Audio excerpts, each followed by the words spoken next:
Okay, so we're really excited to have this reflection themed session here for our member teams here. So first, we're going to welcome to the Zoom stage Lise from the Arts and Cultural Organizing member team, who's going to speak for about no more than 20 minutes. We'll do a quick Q&A on what Lise has to share on that member team, and then we'll go over to Steve, Karen, and Susan, who are presenting on the Anchor Institution's work for about the same amount of time. I'll pass it over to Lise. Yeah, I mean, I think my reflections are going to be pretty brief. My main thing is I think overall this year has been packed. We had the most recently we're doing the Brown versus Board, and the year started with the micro learning sessions on cyborg and liberatory media, which I ran. And I'm trying to think of other ones. But yeah, so overall, I would say there were a lot of wins in being able to like engage each other. I really enjoyed, I think it was storytelling, I believe, Theater of the Oppressed that Tracy ran as well. Um, so there were a lot of wins on being able to do more storytelling and read stories and narratives about Brown versus Board. Um, I'm not sure if I can think of any challenges. I'd love to know if folks have any specific ones. And in terms of lessons learned, um, I'd say that for me personally, I appreciate that we have gone to a point where we do record every session now.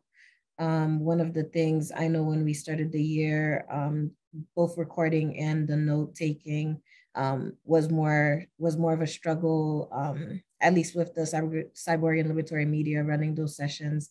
Um, yeah, so I'd say the recordings would be for me. One of the lessons learned is that it's more effective to be able to specifically mention that we'll be doing these sessions and here's how the breakdown will go, and it will be recorded. That was also something else that came up prior, specifically in cyber and liberatory media. There was somebody who didn't want their um, their name recorded and their image, so there was like a shuffle of trying to figure that out. So yeah, so I really do enjoy that we have those breakdowns and the ground rules in the beginning and all of that. I hope I captured most of the stuff, Paige. Let me know if there's anything specific you want me to touch on too. But yeah, questions would help. Yeah, that was great. Thank you so much. I think because you actually led one of the micro learning pods, and I just dropped it in the chat for those who don't know. This member team is a little bit unique in that we have community members lead a series of workshops on some kind of artistic practice of their interest for about 3 months, and they lead members through activities and reflections and discussions around this topic. So Lee's led a fabulous one, kind of around cyborg and liberatory media. I'm wondering, since you led that series of workshops, Lee's, if you want to kind of talk about the challenges within that workshop series, or how you came up with that idea for the pod, what Mhm. was your inspiration, and talk about any challenges you had in facilitating that really unique concept. Yeah, sure, of course. So yeah, so well, I'm a student, so I was actively working on two specific courses, one on storytelling and narrative justice, and the other one on Black transhuman. I don't remember the actual course name, but it was exploring a lot of what it means to be existing as Black folks in the digital age and how race plays into tech. So I really wanted to do a participatory workshop around that because for me, that's one of the main points that I'm really interested in doing for my own, like, what is it, my degree is specifically around Afro-Indigenous technologies and how to actually democratically participate in building our technologies and have a say in what happens with our data and how our data is very much a part of us and connected to us. And how police surveillance specifically, amongst a lot of other types of tech, not only extract from us, but is used to put us in harm's way. So that's where that concept came from. And really what it explored was basically the idea of being a side or being labeled a cyborg, because I don't know if it's necessarily something that folks embrace, but how if race and ethnicity are technologies, then in many ways we are kind of like experiencing a world, a very cyborg reality as marginalized folks. So that was the idea behind it, was to really break down what that means for us. What are some ways we can be subversive with white supremacy using that, and how can we do so in ways that are participatory and that has our full consent, especially in an age where, as I said, our data gets extracted and we're surveyed and monitored for harm. So those are the ideas behind it. I would say for me, a win was, it was actually, I think it went a lot better than I anticipated, because it was so much in my head. So it went really well in that folks not only showed up, but were very present and participated, which is, always a challenge, especially in the Zoom age, to get folks to participate on exploring a concept that can be kind of broad and very open-ended. So it was great. We were able to gather a lot of really good data on what folks would like to imagine their reality to be, and how that reality would be more impactful and more would be more impactful, would feel just, and overall feel more liberatory. Folks I remember spoke about different things, including tools that they've used in their own communities, like rent parties to like cover their rent, ways that they wish Boston existed differently, things that they would bring here from back home in terms of cultural ways of protecting our communities that doesn't require a violent system to be involved. So those were wins. Challenges, I'd say, I don't know if maybe for me, it felt more like more lessons learned than challenges. As I said, because it was participatory, I think it was really important to me to be able to get consent beforehand on what folks want to do with their data, which includes, during the workshop itself, we're collecting data, like right now we're recording this conversation, and being able to also ensure that what comes out of it is a zine that folks can share and utilize and purpose for themselves, so it feels collaborative. So there were some challenges. Originally, I planned to have folks email me responses that would be added to it. But that didn't pan out that way. So I pivoted. I think the last two sessions, especially, I highlighted that we would be pulling from the notes in the chat, and that those would be stored as the pieces of data that that folks are adding in to participate in the conversation. So that turned out pretty well. I'd say that was the main lessons learned. Yeah, I don't know. I think that for me, that was the biggest one. Besides that, I just really enjoyed being able to do it, especially on Zoom. Awesome. Thank you. I think Gio might have had a question for you as well. Yeah, and I'll put it in the chat because I'm anticipating my voice to cut out at any moment, literally. So, when thinking of the arts and culture member team, what are examples of film or series that you would consider influential to your work on this member team? And yeah, it's entirely up to you. I'm all ears. Yeah. There's a lot. I'd say one of the ones, see, I'm blanking on it now. Janelle Monáe's Dirty Computer, I'd say really helped me really consider the idea of a cyborg deeply. That I would say also, to an extent, there's a lot of like pieces. I have a lot of criticism of Handmaid's Tale in terms of how Black folks are represented. But there's a lot of like the ideas around, kind of like the dystopian reality that I think a lot of Black women currently live is, to me, one of the many of the fears of like shows like Handmaid's Tale are actually our everyday realities. So I think that for me also feels very deeply necessary to name. especially since that has been our realities. I mean, we literally had to go through like underground railroads to protect ourselves and our babies.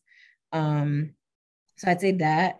I know the film Kindred, not the film, the show Kindred just came out. I haven't started watching it yet, but it's based off of Octavia Butler's Kindred. And that also explores some levels of like time travel. And then Lovecraft Country, I'd say, is another one that I really think about in terms of like really thinking of time and spaces. So I'd say those. I probably could think of a lot more, but really imagine like Dirty Computer exploring all of those other films. I think has a lot, is very much tied to it. I hope that answers.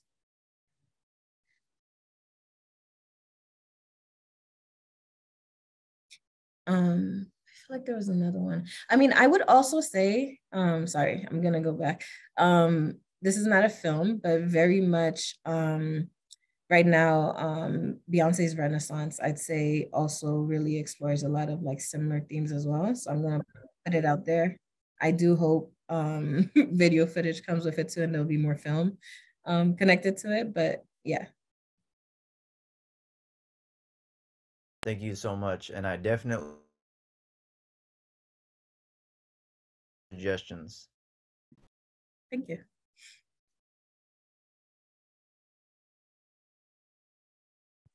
Yeah, thank you so much. Those were great kind of pop cultural connections you just made, Lise. That was fabulous.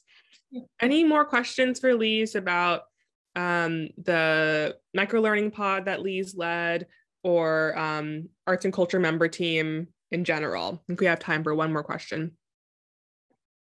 I have a question, and it's more in general, but I'm really fascinated by everything you just shared. So like, sorry, and it's my first Ujima meeting, but like with my understanding being that this is about like economic kind of alternative economy, is there an aspect of the arts and cultural team that is about like resourcing artists in any way, or like how artists in our communities can support themselves? Is that part of the discussion? And if so, kind of in what way? And yeah, that's it. Yeah, well, Paige could probably speak a bit more to this, but I do know, besides the micro learning pod, there's a fellowship that the arts and cultural team has. I believe it's a 2-year period. And there's also, I believe, I saw in Paige that maybe this is where you could cover more on, there's a residency program as well for supporting artists. And yeah, I think those are all I could think of. I mean, this is awesome. Yeah, no, that was Lee's kind of started us off well there. Our arts and cultural organizing spans everything from this member team that we're hearing from tonight to the fellowship that Lee's mentioned, which is a 2-year fellowship for working artists in Boston, to our Ashe cultural grant that we have just launched, which is a democratic approach to grant making where members can actually vote on where a pot of monies goes, and it goes to working artists in Boston.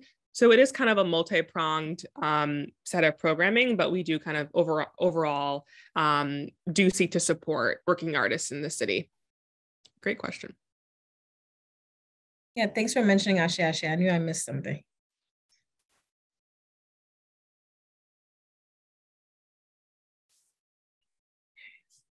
I think that's it. Any other questions? I don't know if there's more time either. I think you covered everything. That was great. Thank you so much. Yeah, thank you. So I think now we're going to move on to anchor institutions, which I think Steve will be starting us off. So I'll pass it to Steve. Yeah, do I have a screen sharing ability here? Yes, you should try doing that. Share screen. Okay, let's see if this works. All right. Okay. Yeah, so let's see if I can. Okay. Here we go. Ta-da. All right. So the Anchor Institution team, this is a joint presentation by Karen and Susan and myself, and we'll take turns a little bit. I guess I'll say just a word about what anchor institutions are, because I think that term gets thrown about a lot, and they really are public or nonprofit owned institutions that are difficult to move. Sort of are anchored in place, in other words, and that includes faith-based institutions, churches, temples, synagogues, etc., mosques.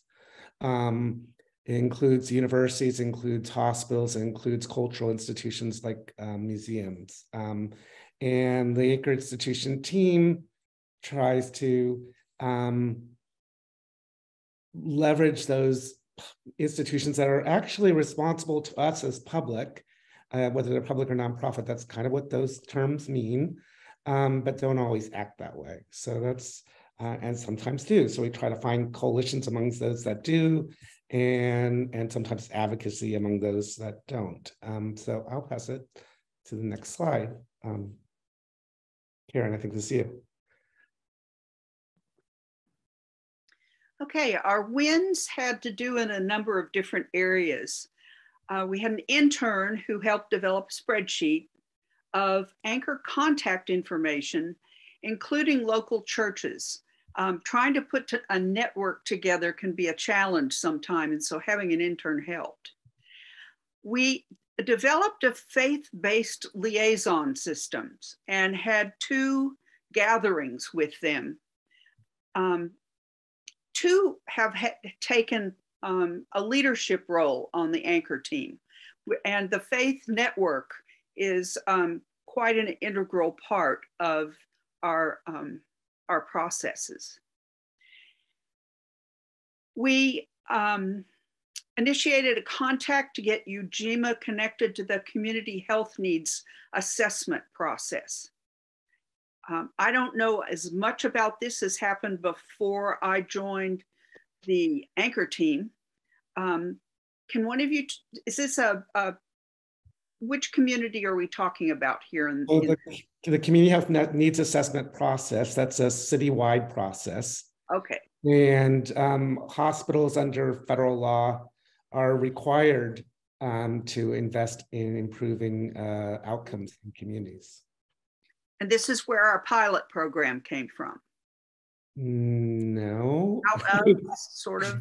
This is Schedule H of the federal part of the Affordable Care Act requires that hospitals every 3 years do a community health needs assessment.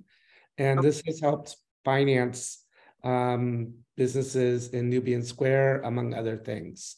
So it is an important process for us.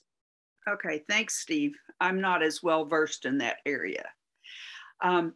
We started doing some identifying of possible allies to expand our network into what we call the anchor areas that Steve talked about, the universities, hospitals, and Black churches.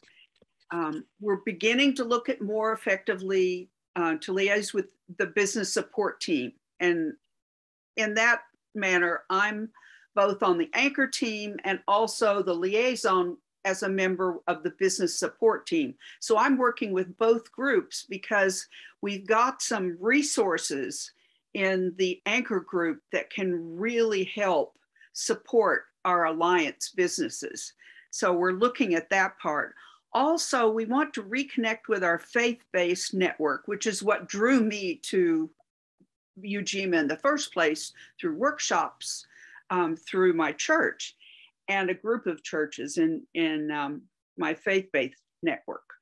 And we want to help link the faith-based network with our growing business alliance with a group so that we can help strengthen the communities where we have our alliance businesses.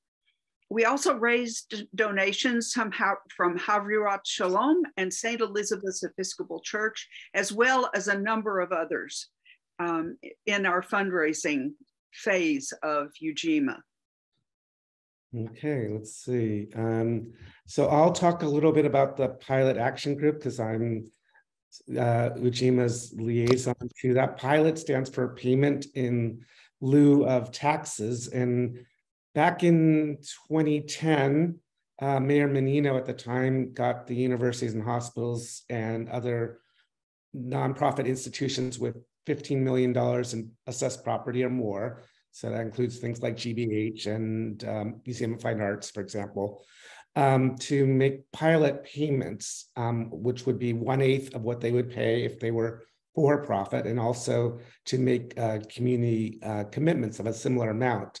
There's been a lot of shortfall in that, so it's a voluntary agreement and it requires constant public pressure. NIA has been a major force in this as well, so I want to give props out to NIA. One of the things that we did is we got the first assessment of anchor property since 2009. And what we found in that, where we're still running the numbers, but basically we found that the assessed value of property went up by 85% since then. And therefore, so should the payments to the city and the community contributions that these institutions are making if they're going to abide by this process. So that's significant. We're talking about tens of millions of dollars going for community benefit. We've also participated in a pilot action group in a statewide coalition called Massachusetts for Pilots. Got a law passed to study how much revenue each city loses to these property tax exemption. And we also got a law introduced to make pilot payments mandatory. That did not pass, but there'll be another attempt in the new legislature. And we have a new governor, of course, so maybe we have a better shot this time. And Ujima just signed on to a coalition letter. So we're asking the mayor to set up a community task force to review the whole program in 2023. So those are some wins. And moving to the next slide. So this I wanted to do is just a little bit of history, and it feeds into some of the challenges and lessons. So this is a group somewhat in transition. So traditionally, we've done three things: procurement. So, we've gotten local institutions like some of the faith-based institutions to purchase from Ujima businesses. It's not big money, but $20,000 is something for local businesses. We got a considerable amount of money invested, which I guess $50,000, sorry, that was over 4 or 5 years. $150,000 of the $5 million fund came from this team. There have also been donations. Of course, we continue to solicit those. And I mentioned the pilot movement of the grassroots action. So those are the three areas that we've focused on. I think our role is kind of shifting, I would say, from sort of raising a fundraising role to really a solidarity and a role around building support throughout faith-based networks for the Ujima Project of a solidarity economy. That's the challenge that we face, and it's an exciting challenge. And we don't expect our team alone to do it, but we hope we make a positive contribution. And with that, I'll pass it to Susan. So challenges, as Steve started to talk about, we have worked on trying to redefine our goals. Now that the $5 million investment goal has been met, and that was one of the primary focuses. We've had several of our meetings talking about this and done some brainstorming, but we still haven't been able to really nail down what our goals are. So that has been a challenge. We've also had turnover and loss of key people, so that there's some new ones of us in this group who are, trying to get up to speed, and some of the people who have the long-term have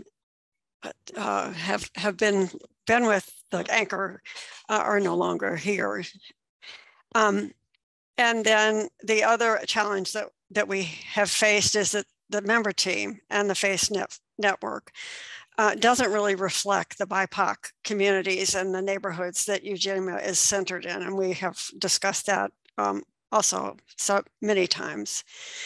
The lessons that we learned are somewhat related to the challenges. And one of them is we definitely need to complete the process of redefining our goals.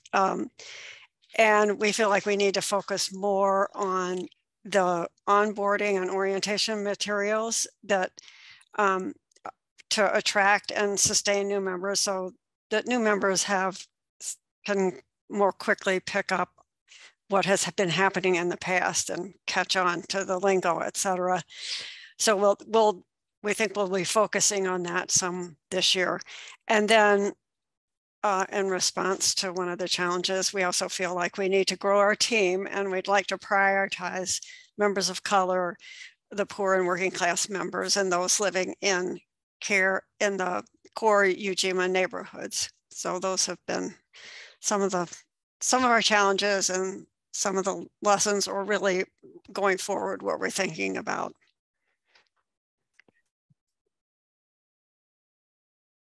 Karen, I think this is you. Is this one mine? Mm-hmm. Okay. So in looking at our anchor group as not just standing alone and doing things by themselves, there are other Ujima members that we've been thinking about reaching out to. A good number of them we've actually reached out to. So we wanted to talk with people about that. We'd like for there to be more anchor team members. And we meet the third Wednesdays, which is like today, in the team meeting section, which is the second section of our our Wednesday meetings. If you know someone at your congregation or hospital or university that might want to join with us as a liaison between your faith-based organization and Ujima, please connect us. We're very interested in accessing this. We've had a lot of contact with faith-based organizations, which have founded our faith-based network, and we're now ready to really get that active. We need to review our website, the Ujima website, not just in the anchor area, but the whole Ujima website, to have it better reach out to volunteers and make it really easy for them to access what Ujima is doing, what it has to offer. And right now, those of us that have been new volunteers, me included, it's been difficult to do that in a way that motivates us to keep going.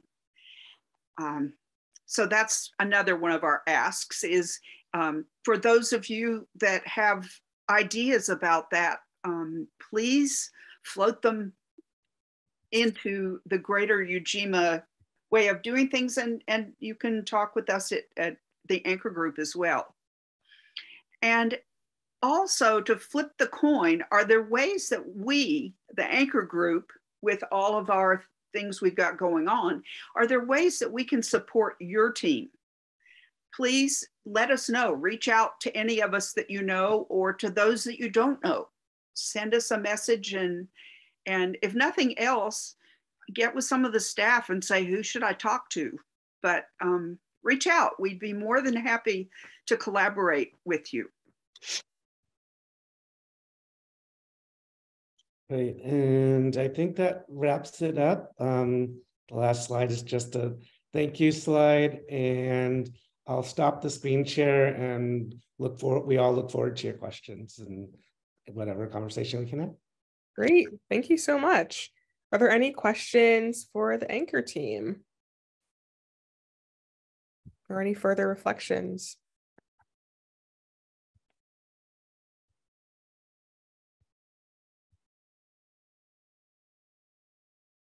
I'll throw out something just to hopefully get some conversation started. I've been involved in this anchor team for about 4 years, and it's notable, you know, the organizing and community building journey that we've been on. You know, I feel like we've accomplished something, and yet I think we're pretty straightforward about some of the challenges that we still have. So, you know, open to any conversation about folks and, you know, how we can, you know, more effectively support Ujima's work, and, you know, whatever areas we see synergy between the different groups. I also noticed that there were a number of new people that were just tapping into our conversation this evening. As someone who's only been working with Ujima as a member of a member team for 6 months, this is my 7th month. It is an extremely, the first word that comes to mind is fun. It's a fun group of people to work with. We're varied. We've got all kinds of backgrounds, and we care an awful lot, not just in the anchor group, but in Ujima in general. I haven't met a person yet that I haven't wanted to just sit down and have a huge conversation with them. So I would say come to the meetings on Wednesday with whatever group you're interested in, or if it's a smaller group that's not having what you need, find a way to connect with them, because I feel like I'm not just reading stuff and watching movies, I'm actually doing something, and it is making me so happy. So please keep yourself engaged and come have some fun with us. It sounds like Gio has a question, and maybe Hannah has a question. Okay, Gio's question is in the chat here. And Gio, if you want to speak up, you can, or I can just read it. What do you prefer? I'll use the little bit of connection I have, but please refer to the chat. Thank you, Steve and team. What are any potential plans or ideas you've discussed as a member team on recruiting more members of color and working class folks from our community? I know we saw a little bit on the previous slides already. Yeah, I mean, one thing, we've been trying to reach out to, I'm gonna forget the name of it right now, but I want to say it's 12th Avenue. I'm not sure that's correct. I think it's 12th Street. 12th Street Baptist Church. So Nia has a contact there, and we're trying to schedule a meeting with one of the reverends at that church. So I think a lot of this is sort of person-to-person organizing. Another thing we've talked about and done a little bit, but you know, is what we call in-reach, which is really like talking to folks on other teams about folks they may know in their faith-based organizations. So those are a couple things. Another thing that I've noticed myself, which kind of surprised me, I was in the salon where I get my hair cut, and I was talking with the owner, who also happens to be a Black woman, a good friend of mine, who we work together on a board. And I was talking with her about how excited I was about working with Ujima. And one of the other women in the salon actually came up to me afterwards and said, I overheard while Canessa was washing my hair that you're working with Ujima. Can you put me in touch with actually? So I'm hoping she's going to come to one of our meetings. And she was excited about getting her church involved. So part of it is just tapping into the world that's around us and realizing that if we just open up and let people know that this is something that we're very dedicated to, that they'll jump in and go. I mean, literally what this person said to me was, it's time that I jump in and help as well. So it's like, yay, come on board. Yeah. Thanks. Hannah, you have your hand raised. Yeah, well, I'm excited to be at the anchor team meeting later tonight. My name is Hannah, and I'm actually a new organizer with Episcopal City Mission. Oh, cool. And I'm very excited to figure out how to bring more Episcopal congregations on board. And my question is, I saw that Ujima's like met the investment goals and so isn't currently taking new investments. And what is kind of the main ask of anchor institution, faith-based partners at this time? Or is that what you were saying about kind of the trying to set the goals, that's something that's still being figured out? Well, So yeah. And if someone wanted to invest, is there like a different place to point them to? Or is it like, it'll be open at a certain time again? Kind of what's next on that front? So I'll start and then let Steve, who was knows more than I do, but we definitely contributions to Ujima, maybe not investments, but contributions is something that faith communities could do. But the other thing is that, I mean, one of the other ways that the anchor group has tried to participate in all of this is within your congregation or your sphere, you may know people who are connected with, say, the hospital or a college or a university, and try to make those connections to get them connected to Ujima so that they might use some of the resources that some of the businesses that Ujima has invested in. So those are some of the ways that the anchor group has participated, other than the fundraising for the investment money. Yeah, I'll just add to Susan's excellent answer. So, I mean, I do think there's some options and possibilities with getting hospitals and universities potentially to invest in Ujima and buy from businesses. A couple of universities have contracted with Sarah, which is the composting worker co-op that, so where it came out was they credit Ujima with helping getting them off the ground.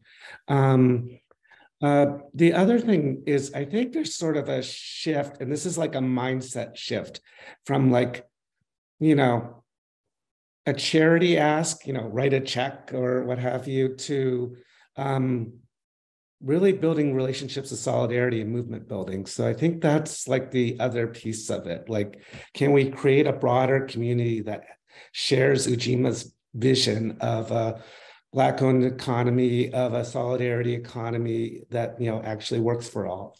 So that's a bigger lift, but I think that's sort of like, in some ways, the next phase. Cool, I like it. And I just saw the note about the time bank in the chat too. So that's great to hear about. Yeah, thanks to all of you. That's very helpful answer. Thanks.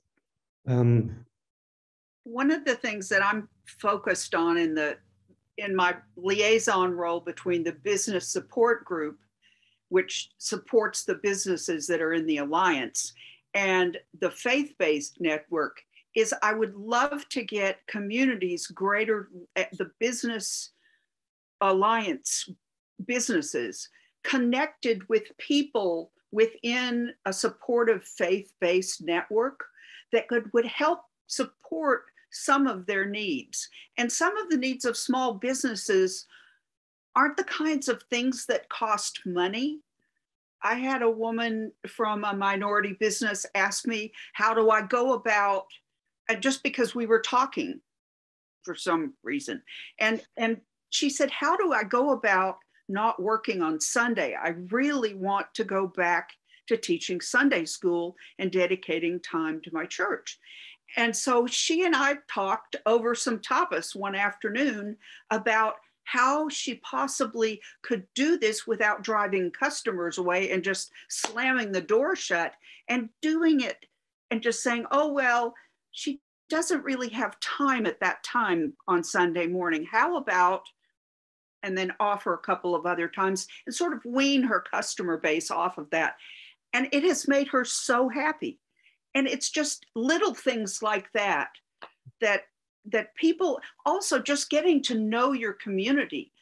linking together with someone else who has a business in one of those faith organizations that's in your community helps you understand what the needs are there and what kind of customer needs there are there and what your company could do to help. So, and to be a part of it. So part of it is just realizing we're not talking about businesses and anchor institutions. We're talking about connecting humans to humans and helping them live their lives in a more wholesome way, if that makes sense, something that matters to them. I don't know how much more time we have. I think we have time for a couple more questions, if there are any.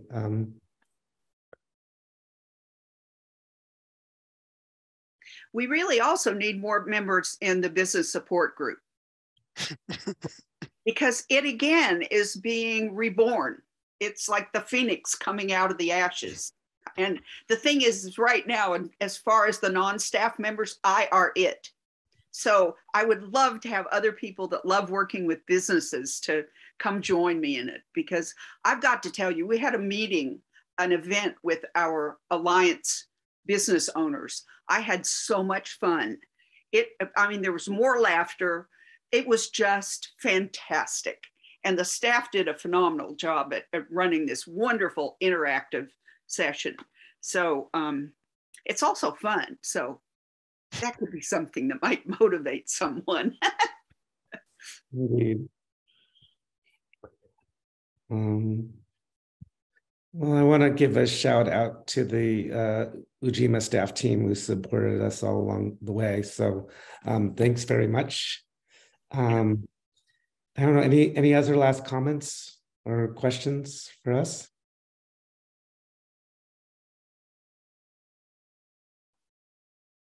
I know, Steve, I think you dropped your contact info in the chat. I'm wondering if Karen or Susan are open to doing that as well, dropping your email in the chat if people want to just follow up with you on some of the things you mentioned or other ways to get involved.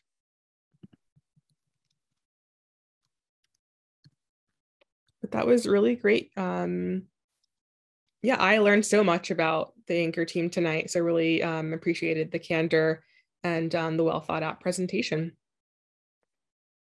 I just put my contact information in. Love it. Thank you so much. Perfect. So if any new folks on the call are getting excited about Anchor institution organizing work or arts and cultural organizing work, this is definitely your moment. You're welcome to reach out to any of the folks who presented tonight or myself. I'll drop my email in the chat as well. And we're happy to have you back. I'll do a final call out for questions or comments before we wrap up here.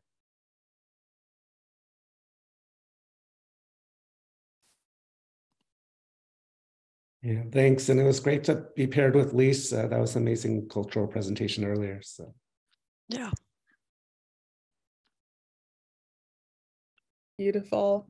Thanks, everyone. Okay, well, I think speaking of Anchor, we do actually have Anchor team meeting tonight, which is very exciting. So I'm going to quickly stop the recording so we can capture tonight's session.